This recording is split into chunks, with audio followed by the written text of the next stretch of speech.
जय हिंद साथियों, आज हम लोग मॉडर्न कम्युनिकेशन सिस्टम के अंतर्गत सैटेलाइट कम्युनिकेशन जो टॉपिक है आज हम लोग उसको कवर करेंगे। तो ये देखेंगे कि इंट्रोडक्शन टू सैटेलाइट कम्युनिकेशन, जो आज का जो लेक्चर रहेगा वो इंट्रोडक्शन टू सैटेलाइट कम्युनिकेशन पर रहेगा। अर्थात जो सैटेलाइट कम्युनिकेशन है वो कैसे होता है, इसके क्या बेनिफिट है, इसके क्या लॉसेस हैं और इसमें क्या विधि अपनाई जाती है, क्या फ्रिक्वेंसी रहती है, इस सब के बारे में आज हम लोग चर्चा करेंगे। एक बात यहाँ पे हम आपको बता दें कि जो लोग टेक्निकल के हैं, जो इस फील्ड से रिलेटेड हैं, वो तो मेरा वीडियो देखते हैं, लेकिन बहुत सारे स्टूडेंट हैं जो कि इस फील्ड से रिलेटेड नहीं है और इस फील्ड से वो लोग ताल्लुक नहीं रखते हैं। तो क्या होता है कि वो लोग इस लेक्चर को नहीं देखते हैं।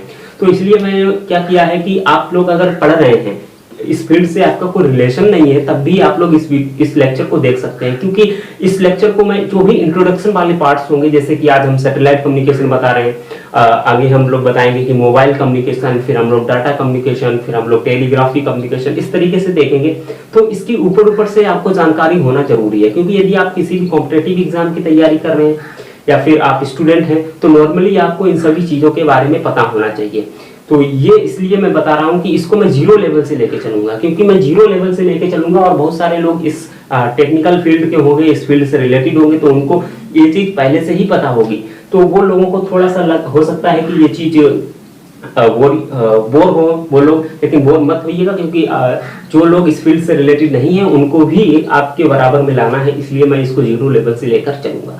तो चलते हैं, वीडियो स्टार्ट करते हैं। तो हमें पता होना चाहिए सैटेलाइट कम्युनिकेशन क्या है। तो सैटेलाइट कम्युनिकेशन को हम लोग आज इंट्रोडक्शन कर रहे हैं। तो हमें सबसे पहले पता होना चाहिए कि सैटेलाइट क्या है, अर्थात सैटेलाइट क्या है, उपग्रह क्या है। उपग्रह कहते हैं, सैटेलाइट को हिंदी में कहते हैं उपग्रह। अब आप समझिए सैटेलाइट क्या है। तो सैटेलाइट को समझने के लिए हमें थोड़ा जियोग्राफिकली समझना होगा, कि ज्योग्राफी को समझना होगा। कि देखिए ज्योग्राफी में क्या होता है कि आपको पता होगा कि सन जो हमें दिखता है, जिससे हम लोग रोशनी लेते हैं ना, सुबह सुबह दिख जाता है, तो वो क्या होता है, सन होता है। अब यहाँ पे हम आपको एक कंफ्यूजन क्लियर कर दूं, इसलिए मैंने दोनों नाम लिखे हैं, एक प्लैनेट और स्टार। बहुत सारे खगोल शास्त्री कहते हैं कि ये एक प्लैनेट है, बहुत सारे खगोल शास्त्री ये कहते हैं कि ये एक स्टार है, तारा है। जब मैं पढ़ता था तो मुझे भी ये चीजें बताई गई थी कि प्लैनेट हो सकता है या स्टार हो सकता है, तो अभी तक कंफ्यूजन बना हुआ है। हालांकि जब ज्योग्राफी की क्लास लेंगे तो उसमें ये कंफ्यूजन क्लियर करेंगे कि आपको एग्जाम में कौन सा टिक करना है। ठीक है, तो ये सन है और सन के आसपास बहुत सारे पिंड जो है वो चक्कर लगाते रहते हैं। इसके आसपास बहुत सारे पिंड हैं, वो सारे चक्कर लगाते रहते हैं। हालांकि हमारा जो हमें सन दिखाई देता है उसके आसपास 8 ग्रह हैं। कितने हैं? 8 पिंड हैं जो कि चक्कर लगाते रहते हैं। पहले 9 थे, अब एक को हटा दिया गया है, खैर वो ज्योग्राफी का पार्ट है, उसमें नहीं जाएंगे। तो इसमें क्या है कि 8 पिंड हैं जो चक्कर लगाते रहते हैं। तो इनको ही हम लोग क्या कहते हैं, प्लैनेट अर्थात ग्रह कहते हैं। क्या कहते हैं? प्लैनेट। क्या कहते हैं? प्लैनेट, जिसको हिंदी में कहते हैं ग्रह। उसी में से एक हमारा क्या है, अर्थ, जिसपे हम लोग रह रहे हैं ना, वो तीसरे नंबर का ग्रह है प्लैनेट है ना, जिसे हम लोग कहते हैं अर्थ, अर्थात हम जिस पे रह रहे हैं वो क्या है, अर्थ है, मतलब पृथ्वी है। ठीक है, पृथ्वी के नाम से जानते हैं। और अब आप सोचेंगे कि इस सन के आसपास बहुत सारे और भी तो हो सकते हैं, वो भी तो चक्कर लगा सकते हैं। जी हाँ, बिल्कुल लगाते हैं। तो उन्हें हम लोग कहते हैं क्षुद्र ग्रह, क्योंकि वो आकार में बहुत छोटे होते हैं। ग्रह के आकार में अर्थात प्लैनेट के आकार से बहुत छोटे होते हैं, इसलिए हम उनको कहते हैं क्षुद्र ग्रह। बात समझ में? ठीक है, तो हमें तो सिर्फ उपग्रह समझना है, सैटेलाइट समझना है। ठीक है, अब आप समझ पाए कि जो सन के आसपास चक्कर लगाते हैं उसे हम लोग प्लैनेट कहते हैं। और अब जो प्लैनेट के आसपास चक्कर लगा रहे होते हैं उनको हम लोग कहते हैं कि उपग्रह। क्या कहते हैं? उपग्रह अर्थात सैटेलाइट कहते हैं। तो हमारा जो अर्थ है, अर्थ का एकमात्र नेचुरल सैटेलाइट की अगर हम बात करें तो वो क्या है, मून है, चंद्रमा है, जो हमको रात में दिखाई देता है। ठीक है, तो ये क्या है, मून है, चंद्रमा है। ये एक नेचुरल सैटेलाइट है हमारे अर्थ का। और अन्य सारे प्लैनेट के, काफी प्लैनेट के जो है कि ज्यादा सैटेलाइट हैं, जैसे कि वीनस की बात करें तो उसके सबसे ज्यादा सैटेलाइट हैं, नेचुरल सैटेलाइट। तो क्या है यहाँ पे, ये जो आपको दिख रहा होगा बड़ा डॉटेड, ये मैंने मून यहाँ पे दर्शाया हुआ है। ये एक मून है जो कि बड़ा है आकार में, बाकी ये छोटे छोटे हैं, ये भी हमारे सैटेलाइट है। लेकिन ये हमारे सैटेलाइट कैसे हैं? आर्टिफिशियल सैटेलाइट अर्थात कृत्रिम सैटेलाइट। देखिए सैटेलाइट 2 प्रकार के होते हैं, एक तो नेचुरल सैटेलाइट होते हैं, एक होता है आर्टिफिशियल सैटेलाइट। मतलब आर्टिफिशियल का मतलब होता है कृत्रिम सैटेलाइट और नेचुरल सैटेलाइट का मतलब होता है प्राकृतिक में पाए जाने वाला। तो हमारा जो एक मून है वो प्राकृतिक सैटेलाइट है। समझ में आ रही है बात? और आर्टिफिशियल सैटेलाइट जो हम लोग बना के भेजते हैं एक विशेष उद्देश्य के लिए, ठीक है ना, तो उसे हम लोग आर्टिफिशियल सैटेलाइट कहते हैं। आई होप आपको सैटेलाइट समझ में आया होगा कि सैटेलाइट क्या होता है। अब हम लोग समझते हैं कि संचार क्या होता है। तो संचार शब्द का मतलब आपको पता होगा, जो लोग टेक्निकली फील्ड से हैं उनको पता होगा संचार का मतलब, और जो लोग नहीं इस फील्ड से रिलेटेड है मैं उनको भी बताना चाहूंगा। देखिए संचार मीन्स होता है कि जब दो लोग आपस में बात कर रहे होते हैं तो वो क्या कर रहे होते हैं, आपस में संवाद कर रहे होते हैं, अर्थात कम्युनिकेशन कर रहे होते हैं। जैसे कोई दो लोग हैं, अभी यहाँ पे दो लोग खड़े हैं, एक व्यक्ति ये खड़ा हुआ है और एक व्यक्ति ये खड़ा हुआ है, तो ये दोनों आपस में क्या कर रहे हैं, अपनी इसके पास कोई इंफॉर्मेशन है, इसके पास कोई इंफॉर्मेशन है, वो इसको देना चाहता है। ए व्यक्ति है जो बी को इंफॉर्मेशन देना चाहता है, और बी व्यक्ति है उसके पास भी कुछ इंफॉर्मेशन है, वो इसको देना चाहता है। तो ये आपस में क्या कर रहे हैं, संचार कर रहे हैं, कम्युनिकेशन कर रहे हैं। तो इसी को हम लोग कहते हैं कम्युनिकेशन। क्या कहते हैं, कम्युनिकेशन। तो ये आपस में कम्युनिकेशन कर रहे हैं। अब हम लोग सैटेलाइट कम्युनिकेशन को समझते हैं, सैटेलाइट कम्युनिकेशन को। कम्युनिकेशन शब्द का मतलब समझ में आया, ठीक है। अब हम लोग सैटेलाइट कम्युनिकेशन को समझते हैं। तो सैटेलाइट कम्युनिकेशन क्या होता है कि अब आपको एक डेफिनेशन के जरिए समझाना चाहेंगे, जो आप एग्जाम पे लिखेंगे, है ना, एग्जाम देना है आपको तो एग्जाम में लिखेंगे। क्या है, the satellite communication is a mode of communication of signal between transmitter and receiver through satellite. कहने का मतलब जो कम्युनिकेशन है वो एक ऐसा माध्यम है जिसमें जो ट्रांसमीटर होता है और रिसीवर तक जो सिग्नल पहुंचाया जाता है वो किसके द्वारा पहुंचाया जाता है, सैटेलाइट के माध्यम से, अर्थात उपग्रह के माध्यम से। वो उपग्रह कौन सा होता है, नेचुरल सैटेलाइट या फिर आर्टिफिशियल सैटेलाइट। आर्टिफिशियल सैटेलाइट, क्योंकि नेचुरल सैटेलाइट से तो हम कम्युनिकेशन कर नहीं सकते, उसमें कौन सा रिसीवर लगा है या फिर ट्रांसमीटर लगा है या कैमरा लगा है, उसमें थोड़ी लगा है। वो तो एक सिंपल सा, जैसा कि हमारा प्लेनेट है उसी प्रकार से एक वो भी है, लेकिन वो आकार में छोटा है, वो हमारे प्लेनेट का चक्कर लगाता है, इसलिए हमने उसको कह दिया है उपग्रह।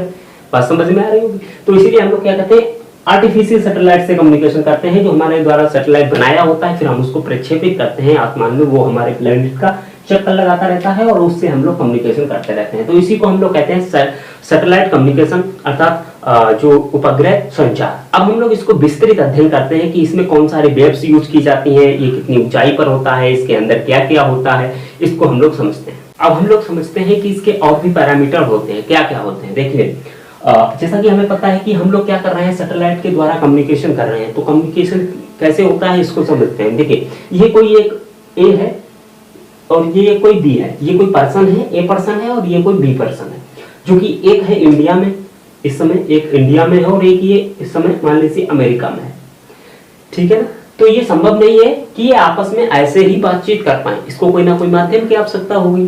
तो वो क्या करेंगे, ये इस समय चाह रहे हैं कि हम सैटेलाइट कम्युनिकेशन करें। क्या करें, सैटेलाइट कम्युनिकेशन करें। तो सैटेलाइट कम्युनिकेशन के लिए ये क्या करेंगे कि ये जो होता है ये यहाँ से कोई सिग्नल रिलीज करेगा, इसके पास सैटेलाइट फोन होगा। क्या होगा, इसके पास एक सैटेलाइट फोन होगा। उस सैटेलाइट फोन से ये क्या करेगा, ये सिग्नल रिलीज करेगा यहाँ से। तो ये क्या हो जाएगा, हमारे लिए ट्रांसमीटर हो जाएगा। ये क्या हो जाएगा, ट्रांसमीटर। सॉरी एक मिनट,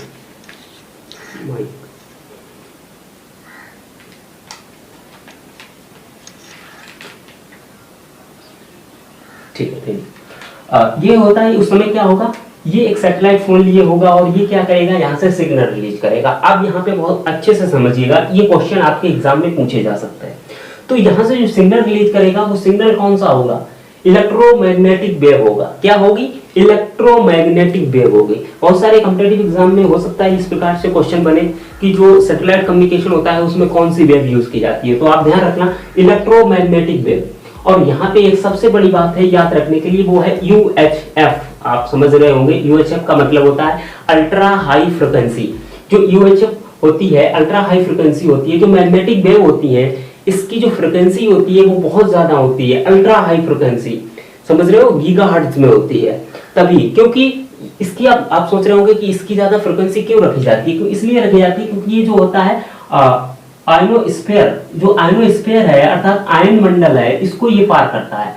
आयन मंडल को ये पार करके जाएगा तो इसकी बहुत सारी जो फ्रिक्वेंसी होती है, जो बहुत सारा सिग्नल होता है वो लॉस हो जाता है, काफी सिग्नल इसका लॉस हो जाता है क्योंकि ये आयन मंडल से होकर गुजरता है। इसलिए तो इसीलिए इसको क्या रखा जाता है, UHF रखा जाता है, मतलब अल्ट्रा हाई फ्रिक्वेंसी इसकी रखी जाती है। अब समझते हैं सैटेलाइट। देखिए ये हमारी सैटेलाइट, अब ये सिग्नल यहाँ से भेजा, अब कहाँ पहुंचा, सैटेलाइट के पास पहुंचा। अब सैटेलाइट के पास पहुंचा, ये सैटेलाइट हमारी कैसी है, कृत्रिम सैटेलाइट है या फिर आर्टिफिशियल सैटेलाइट है, आर्टिफिशियल सैटेलाइट है क्योंकि इसको हमने बना के भेजा है कम्युनिकेशन करने के लिए ना, तो इस क्या है, ये हमारी आर्टिफिशियल सैटेलाइट है। अब ये सिग्नल पहुंचा सैटेलाइट के पास। देखिए सैटेलाइट दो प्रकार की होती है, एक होता है एक्टिव सैटेलाइट, एक होती है पैसिव सैटेलाइट। इस बात को थोड़ा सा हम आपको बता दें, फिर आगे लेक्चर में इसको विस्तृत बताएंगे। एक्टिव सैटेलाइट और पैसिव सैटेलाइट। एक्टिव सैटेलाइट क्या होती है, जो हमारा सिग्नल जाएगा उसको रिसीव करेगा और फिर उसको एम्पलीफाई करेगा, उसके बाद हमें ग्राउंड पे भेजेगा, समझ रहे हो ना। एक्टिव सैटेलाइट का काम क्या होता है कि जो सिग्नल जाएगा उसको एम्पलीफाई करके भेजेगा। लेकिन पैसिव सैटेलाइट का मतलब क्या होता है कि जो सिग्नल गया है वो सिग्नल को वापस उसी में भेज देगा, क्या करेगा, वापस उतना ही सिग्नल भेजेगा, एम्पलीफाई नहीं करेगा, वो उतना ही सिग्नल वापस ग्राउंड पे भेज देगा जहां पे हमें भेजना होगा, ठीक है ना। तो इस तरीके से एक्टिव सैटेलाइट और पैसिव सैटेलाइट का काम आप समझ पाए होंगे। एक्टिव सैटेलाइट का मतलब होता है कि जो सिग्नल गया है उसको एम्पलीफाई करके भेजना है, और जो पैसिव सैटेलाइट का मतलब होता है कि जो सिग्नल आया है सेम उसी सिग्नल को उठा करके रिसीवर के पास भेज देना है, ठीक है। अब आप समझ रहे होंगे कि ये सैटेलाइट काम क्या करता है। तो ये सैटेलाइट सिर्फ रिपीटर का काम करता है। रिपीटर का मतलब समझ रहे होंगे ना, जब हम माइक्रोवेव कम्युनिकेशन करते हैं तो जगह जगह पे हम लोग टावर लगाते हैं। माइक्रोवेव में 50 किलोमीटर से ज्यादा की दूरी नहीं हो सकती है, 50 किलोमीटर के अंदर में ही एक टावर को आपको लगाना होगा वहां पे। तो क्या होता है, माइक्रोवेव कम्युनिकेशन में हम लोग रिपीटर लगाते हैं, टावर लगाते हैं। वो टावर का जो ऊपर देख लो गोल गोल होता है ना, एंटीना होता है, तो उसमें जो इस ट्रांसमीटर का होगा वो रिसीवर का भी सामने ही होना चाहिए। माइक्रोवेव कम्युनिकेशन में क्या होता है कि जो ट्रांसमीटर का जो एंटीना होता है और रिसीवर का एंटीना बिल्कुल आमने सामने होना चाहिए, ठीक है ना, तभी ये कम्युनिकेशन हो पाएगा। तो उसके लिए क्या होता है कि हम लोग ये रिपीटर का काम करते हैं, और जो हम लोग एंटीना लगाए हैं ना, एंटीना, वो एंटीना इससे यहाँ से भेजा इस वाले के पास आया, किसके पास, इसके पास आया, इसने भेजा दूसरे के पास, तो इस तरीके से ये आगे बढ़ता जाता है सिग्नल। तो ये जो टावर है वो क्या काम कर रहा है, रिपीटर का काम कर रहा है। तो उसी प्रकार से ये जो सैटेलाइट है वो हमारी रिपीटर की तरह कार्य कर रही है, ठीक है। अब आप सोच रहे हो कि ये सैटेलाइट है, ये हमारे सिग्नल को कैसे पकड़ता है। तो इसके अंदर लगा होता है कि ट्रांसपोंडर, टेक्निकल लैंग्वेज इसको कहते हैं ट्रांसपोंडर। ट्रांसपोंडर क्या काम करता है, इसके अंदर दो सर्किट होते हैं, एक होता है ट्रांसमीटर, एक होता है रिसीवर। अब हमने यहाँ से जो सिग्नल भेजा है उसको ये क्या करेगा, रिसीव करेगा, पकड़ेगा ना, तो पकड़ने के लिए क्या करेगा, ये रिसीव करेगा। तो यहाँ पे एक सर्किट लगा होगा ट्रांसपोंडर, और ट्रांसपोंडर के अंदर होगा रिसीवर, वो यहाँ से जो सिग्नल आएगा उसको रिसीव करेगा, समझ रहे ना मेरी बात, रिसीव करेगा। और अगर सैटेलाइट एक्टिव रही होगी तो इसको एम्पलीफाई करेगा, अगर सैटेलाइट पैसिव रही होगी तो सेम उसी प्रकार से कहां जाएगा, ट्रांसमीटर के पास। अब इसमें भी एक ट्रांसपोंडर में क्या होता है, रिसीवर और ट्रांसमीटर होता है, तो ये ट्रांसमीटर के पास जाएगा और ट्रांसमीटर इस सिग्नल को पुनः जहां पे हमें भेजना होगा वहां पे ग्राउंड पे भेज देगा, अर्थात अर्थ पे भेज देगा। तो इसे हम लोग क्या कहते हैं, यहाँ पे एग्जाम में क्वेश्चन पूछे जाते हैं कि जो ग्राउंड से सैटेलाइट के पास जाने वाली लिंक को क्या कहते हैं, तो उसे हम लोग कहते हैं अपलिंक।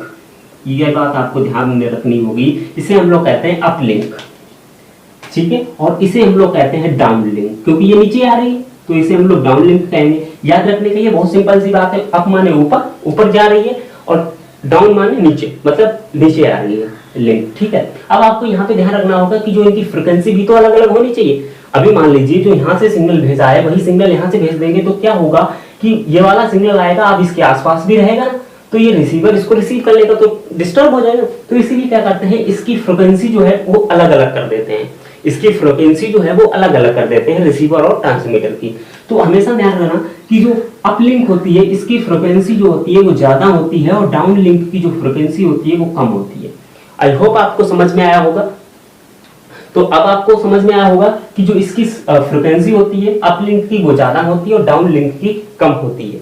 तो इस तरीके से हमारा सैटेलाइट कम्युनिकेशन होता है। ये हमारी इंट्रोडक्शन क्लास थी। अब बहुत सारे एग्जाम में जो रिटन एग्जाम होते हैं उनमें इसका ब्लॉक डायग्राम बनवाने को पूछा जाता है, तो बहुत सारे स्टूडेंट क्या करते हैं, इसको रट्टा मार देते हैं। भाई रटना नहीं है, समझना है बस। आप समझ गए ना, आप इतना चीज समझ गए तो आप आसानी से ब्लॉक डायग्राम बना सकते हैं। कैसे बनाएंगे, देखिए यहाँ पे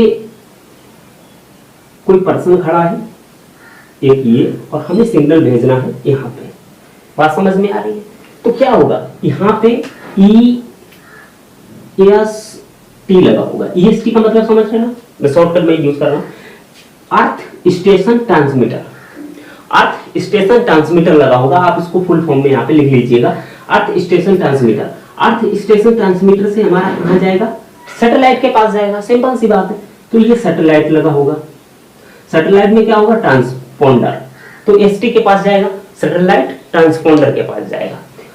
ये से हम लोग क्या कहेंगे, अपलिंक कहेंगे। ये इधर जा रही है ना सिग्नल, तो इस तरीके से एरो लगा देंगे। उसके बाद सैटेलाइट ट्रांसपोंडर से कहां आएगा, वी स्थान पे जाएगा, मतलब जहां हमें सिग्नल भेजना है, तो ये यहां से आएगा। इसे हम लोग कहेंगे डाउनलिंक। क्या कहेंगे, डाउनलिंक।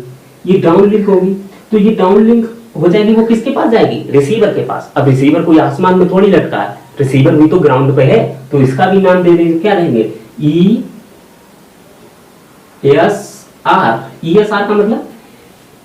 ESR का मतलब सिंपल सा है, क्या है, अर्थ स्टेशन रिसीवर। अर्थ पे जो रिसीवर स्टेशन है उसके पास सिग्नल भेज देंगे।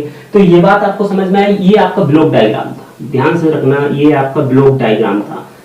कभी कभी एग्जाम में जो रिटन एग्जाम है उसमें पूछ दिया जाता है, तो वेरी सिंपल है, आपको रटना नहीं, बस समझना है।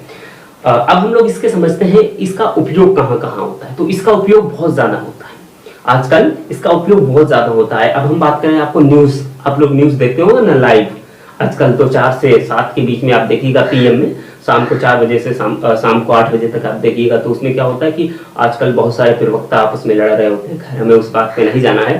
तो आप लोग न्यूज देखते होंगे, तो आप लोग उसमें देख रहे होंगे कि न्यूज होती है वो कहाँ से आती है, वो हमारी सैटेलाइट कम्युनिकेशन होती है। क्या होता है, जो लाइव चलता है वो हमारा सैटेलाइट कम्युनिकेशन होता है, सिंपल सी बात है। तो एक जगह हमारा लाइव हो गया, लाइव न्यूज के लिए हम लोग क्या करते हैं, सैटेलाइट का यूज करते हैं। दूसरी बात, मौसम की जानकारी, हम मोबाइल खोलते हैं कि भैया कल बारिश होगी, अरे ससुरा नहीं होगी बारिश, तो उसको हम लोग कहाँ से देख पाते हैं, वो सैटेलाइट लगा है ऊपर ना, उसी से हम लोग देख पाते हैं। इतनी ज्यादा ये आर्टिफिशियल सैटेलाइट इतनी ज्यादा पावरफुल होती है कि अच्छे से इसको धरती पे कोई भी चीज है ना उसका भी इमेज बना सकती है, क्योंकि उसमें थर्मल कैमरा वगैरह लगाए जाते हैं, वो बहुत ही अच्छे तरीके से सैटेलाइट को डिजाइन किया जाता है, ठीक है ना। तो इसके बाद मौसम की जानकारी के लिए हो गया। उसके बाद समुद्र में बहुत सारी जानकारियां होती हैं कि पानी तल क्या, पानी का जो तल है वो कितना ऊपर कितना नीचे जा रहा है, इसमें सुनामी आ रही है, ज्वालामुखी आ रही है, क्या इसके अंदर बदलाव हो रहा है, उस सब हम लोग कहाँ से देख पाते हैं, हम लोग न्यूज पे देखते हैं ना। तो न्यूज पे कहाँ से आ जाता है डाटा, वो डाटा आता है ना सैटेलाइट के थ्रू। सैटेलाइट हमारा जो होता है वो ऊपर हमारा जो अर्थ के आसपास घूम रहा है, तो वो क्या करता है, हमारा सैटेलाइट उसकी इमेज लेता है, और इतना ज्यादा वो सैटेलाइट जो है वो इतना ज्यादा इंटेलिजेंट है क्योंकि वो अच्छे से उसको पकड़ पाता है और उसको समझ पाता है कि इसके अंदर क्या गतिविधि हो रही है, समझ रहे हैं ना। तो ये हो गया आपकी मौसम की जानकारी के लिए। दूसरे हो गई हवाई दुर्घटनाओं की जानकारी। अब आप सीधे उड़ते हुए जा रहे हैं, लाखों किलोमीटर जंगल है, लाखों किलोमीटर जंगल है, अब जंगल में आपका कहीं पे प्लेन जो है वो क्रैश हो गया, अब क्रैश होके वहीं पे गिरेगा ना, अब लाखों किलोमीटर ढूंढते रहिए भैया, 2 साल लग जाएंगे ढूंढने में। तो उसके लिए हम लोग क्या करते हैं, सैटेलाइट का सहारा लेते हैं। सैटेलाइट के द्वारा वहीं पे कंप्यूटर पे बैठे बैठे देख लेते हैं, अरे ससुरा कहाँ गिरा, ओ ये गिरा है, वहां पे जाकर तुरंत उसको देख लेते हैं, रेस्क्यू कर लेते हैं। तो इस तरीके से हमारा हवाई दुर्घटना में भी इसकी उपयोग किया जाता है। अब होता है रक्षा के क्षेत्र में, रक्षा के क्षेत्र में आप सुने होंगे ना, अल्फा 141 उनके पास एक फोन रहता है ना, वो सैटेलाइट फोन होता है, उससे कोई डिकोड नहीं कर पाता है, उससे कोई भी जो सिग्नल होता है वो चुरा नहीं सकता है, ठीक है ना। तो वो क्या होता है हमारा रक्षा के क्षेत्र में, और जितने भी लड़ाइयाँ हो रही हैं आजकल वो सभी आप देखे होंगे ना। चाइना का अभी जो हम लोग सैटेलाइट का इमेज लिए थे तो उसमें देखा था कि गलवान घाटी में उन्होंने वो अपना क्या कहते हैं उसे, कैंप वगैरह लगा लिए थे ना, तो वो हम लोगों ने सैटेलाइट के जरिए देख पाए थे। तो तभी हम लोग इतना सक्रिय हुए थे, अभी तक तो पता ही नहीं था कि हम लोग चाइना वाले क्या कर रहे हैं, तो हम लोगों ने जब सैटेलाइट के थ्रू देखा तो समझ में आया। तो इस तरीके से हम रक्षा के क्षेत्र में भी, और उसके बाद नक्शा बनाने में, अब थोड़ी हम पृथ्वी का पूरा चारों तरफ से, मिश्रा जी उधर फीता पकड़िए और इसके बाद इधर फीता पकड़िए, ऐसे नापेंगे, नक्शा बनाएंगे ना, ऐसे थोड़ी बनाएंगे। हम लोग सैटेलाइट ऊपर लगा दिए है ना, उस सैटेलाइट से फोकस डालेंगे और उसका एंगल देखेंगे, उस तरीके से फिर हम उसका क्या करेंगे, मैथमेटिकली कैलकुलेशन करके एकदम से उसका पैमाइश कर लेंगे कि कितना ज्यादा इसका एरिया है, समझ रहे ना। आजकल तो फोन में भी आ गया है, आप फोन में डाउनलोड कीजिए, मैप के थ्रू हम लोग जीपीएस के थ्रू हम लोग अपनी फील्ड को नाप सकते हैं ना। फील्ड मैपिंग अगर आप प्ले स्टोर पे जाएंगे वहां से डाउनलोड करेंगे, तो जिस फील्ड में आप खड़े हैं तो उस पर आप क्लिक कर लीजिए, उसके चारों तरफ घूम जाइए, आपका पूरा पैमाइश हो जाएगी कितना इसका आपका फील्ड का एरिया है, समझ रहे हो। तो इस तरीके से हमारा सैटेलाइट ये इसमें काम करता है। दूसरी बात होगी हमारे बाढ़ के नुकसान की जानकारी। बाढ़ के नुकसान, अब बहुत सारी क्षेत्र में बाढ़ आ गई ना, तो बाढ़ को देखने के लिए हम बाढ़ में थोड़ी घुसेंगे नाव लेकर के कि भैया चलो बाढ़ की हालात देखें, या वहाँ पे बहुत ज़्यादा भूकंप चल रहा है तो भूकंप को थोड़ी हम हवाई जहाज से देखने जाएंगे, ससुरा हवाई जहाज ही गिर पड़ेगा ना। तो इसलिए क्या करते हैं, वहाँ पे सैटेलाइट का सहारा लेते हैं और सैटेलाइट के जरिए हम उसको देखते हैं। अब आप लोग, ये तो हो गए आपके उपयोग। अब देखते हैं लाभ क्या है, इसके बेनिफिट क्या है। जो चीज बनती है उसके बेनिफिट तो होते हैं ना। तो इसमें क्या बेनिफिट है, सबसे पहली बात है कि एक क्षेत्र ज्यादा कवर करता है। अभी हमने आपको कम्युनिकेशन का क्षेत्र बताया, तो कम्युनिकेशन यहाँ से अमेरिका तक सैटेलाइट से बात कर सकते हैं। और यही बात करें कि हम माइक्रोवेव कम्युनिकेशन करें तो यहाँ से ससुरा हम लोग साउथ अफ्रीका तक बात नहीं कर पाएंगे क्योंकि बीच में समंदर पड़ जाएगा ना, तो वहां पे रिपीटर नहीं लग पाएगा। तो इसलिए हम लोग सैटेलाइट का सहारा लेते हैं। तो सैटेलाइट में क्या होता है, ज्यादा एरिया कवर कर पाता है। अभी ऊपर है तो इससे इधर भी करेगा इधर भी करेगा, तो बहुत सारा एरिया कवर कर लेता है, ठीक है। दूसरा होता है कि कम खर्चीला होता है। जो हम रिपीटर बहुत सारे अमेरिका तक रिपीटर ही बिछाते जाएंगे तो बहुत सारा खर्चा आ जाएगा ना, तो ये कम खर्चीला होता है। एक बार ऊपर सेट कर दिया ना, उससे कम खर्च में तो हमारी आराम से कम्युनिकेशन होता रहेगा, नो टेंशन, ठीक है ना। तो ये हमारा कम खर्चीला होता है। तीसरी बात ये है कि इससे पर्वत में, पहाड़ी में, किसी भी मौसम में इसकी जानकारी ली जा सकती है। ये एक सबसे बड़ा बेनिफिट है। चाहे आपका पर्वत हो, समुद्र हो, पहाड़ी हो, झील हो, किसी भी तरह का आपका क्षेत्र हो, उसमें आपकी ये जानकारी देने में सक्षम होता है। तो ये भी एक इसका बेनिफिट होता है। अब ये आप बेनिफिट समझ पाए। अब आपको पता होगा कि ये जो चीज बनती है उसके कुछ लॉसेस भी होते हैं। अभी प्रधानमंत्री हैं, इसके कुछ नीतियां सही हैं तो कुछ नीतियां गलत भी हैं, है ना। तो देखिए सैटेलाइट की भी इस तरीके से कुछ चीजें अच्छी होती हैं, कुछ चीजें खराब होती हैं। तो इसकी खराबी क्या है, देखिए सबसे पहली खराबी इसकी ये है कि इसको रिपेयर नहीं किया जा सकता है। सबसे बड़ी बात है, इसको रिपेयर नहीं किया जा सकता है। अभी वहां पे हमारा क्या है, टावर लगा हुआ है, माइक्रोवेव कम्युनिकेशन कर रहे हैं तो टावर लगा हुआ है। टावर में हम क्या करेंगे, टावर लगा है, टावर का कुछ भी पॉइंट खराब हो जाएगा, कुछ भी ट्रांसमीटर या रिसीवर कुछ भी खराब होगा तो उसको हम लोग रिपेयर कर देंगे, दूसरा डाल देंगे, काम करने लग जाएगा। लेकिन सैटेलाइट में ऐसा नहीं कर सकते हैं। सैटेलाइट में अगर कोई भी चीज एक बार खराब हुई तो आपकी पूरी सैटेलाइट खराब हो जाती है, समझ रहे हो। उसका काम खत्म हो जाता है, वो वहीं पे अपनी घूमती रहती है, उसका हमारा कोई संपर्क नहीं रहता अगर उसका कोई भी पुर्जा खराब हुआ। तो इस तरीके से इसको रिपेयर नहीं किया जा सकता। ये एक इसका सबसे बड़ा लॉसेस है। दूसरा इसका लॉसेस क्या है कि टाइम डिले होता है। इसमें जो हम कम्युनिकेशन करते हैं उसमें टाइम डिले होता है। आप लोग देखे होंगे ना, जब न्यूज देखते हैं और प्रवक्ता आपस में लड़ते होते हैं ना, तो एंकर कहता है अरे भाई चुप रहिए, तो वो तब तक बोलता ही रहता है। हम लोग देखते हैं कि नहीं ये इसकी बात नहीं मान रहा है। ऐसा नहीं होता है, क्योंकि वहां जो एंकर है वो उसको रोकने के लिए जो आवाज उठा रहा है वो उसकी आवाज वहां तक जाने में कुछ सेकंड लेती है ना, तो इसीलिए फिर वो उसकी आवाज सुनता है तब वो शांत होता है ना।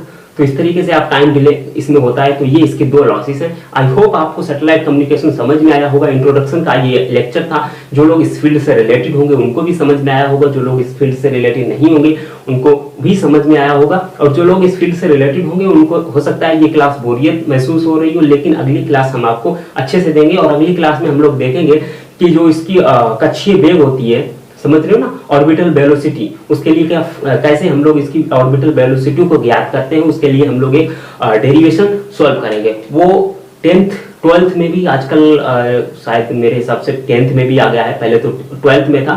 तो अभी 10th और 12th के स्टूडेंट के लिए भी वो लेक्चर काफी बेनिफिट होगा। तो आप लोग उसको भी अपने जो भाई बहन छोटे बड़े उनको भी बता दीजिएगा। तो मिलते हैं फिर किसी नए लेक्चर में, तब तक के लिए जय हिंद।